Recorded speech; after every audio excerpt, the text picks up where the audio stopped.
Hello and welcome to Grammar Down Under. Today we're going to look at another Indigenous poem and look at the way that language has been used in this poem.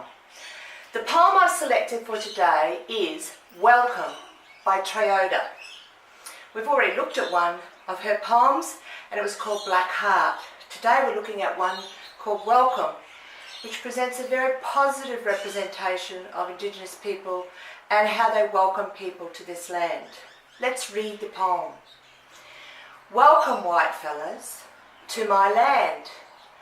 Well, not my land either, but I've been here long time. Welcome, white fellas. Let's share this land.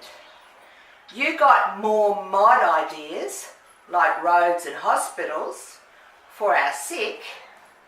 We got long time lived ideas, like protect our land for all our kids. Well, welcome all, fellas, to our land. Okay, I want to look at some of the figurative language that's been used in this poem and the way language has been used to construct a representation of Indigenous people. And the first technique I'd like to draw your attention to is the repetition of the word welcome. Welcome, white fellas, welcome, white fellas, welcome all fellas to our land. The title of the poem is Welcome. So this repetition of the word welcome reinforces the main theme or idea in the poem that Indigenous people want to welcome white fellas and later in the poem all fellas. So recognition of our multicultural heritage so that it's not just their land. Even though they've lived here a long time, they acknowledge it may not be their land either. It's land. And they want to welcome all fellas to our land. The second technique I'd like to discuss is the use of alliteration in this line here. But I've been here long time. The use of alliteration with the word al and the repetition of the word, so it's a dual technique, stresses and emphasises the fact that Indigenous people have a very long historical connection with this land. They acknowledge that they weren't necessarily the first, but they've been here a long time. The second use of alliteration is you got more mod ideas. The repetition of the M and M and the sort of funky way of saying more modern shows that there is an acknowledgement that white fellas or Europeans have brought to this country new developments and the use of technology to build roads and things like hospital that everyone acknowledges is good for the sick, particularly the hospitals. Okay, the next use of alliteration is in this line. We got long time lived ideas. This compound word with a dash between it, long time lived ideas, means that their ideas they've had for a long time, and that principal idea is protection of the land. We have mod ideas, white fellas.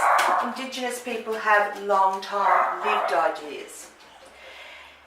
The last technique I'd like to draw your attention to is the change in pronoun referencing. At the beginning of the poem, the poet calls the land my land as an acknowledgement of it's just for the Indigenous people.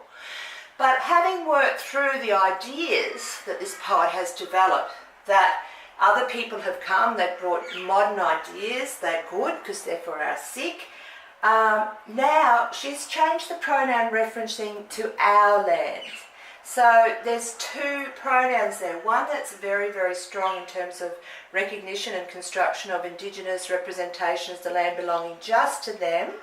And the change in pronoun reference in the last line, welcome all fellas to our land, means that they acknowledge that this land is for everyone. And it's not just for white fellas, as the poem refers to. It's acknowledging that Australia is a multicultural country. And there's lots of other nationalities now living here. So this poem is a very positive construction of the Indigenous people as being one people who want to share the land with others. Obviously they want us to protect the land, as Triodia acknowledged in her first poem, Black Heart. Tread carefully on this land, she said. But here is a very strong recognition of cultural assimilation, of all cultures coming together and sharing this great country. I hope you've enjoyed this poem and the deconstruction of this poem, and have a very clear image of the figurative language devices that have been used and of how it's built a construction of Indigenous people and of Australia. Thank you.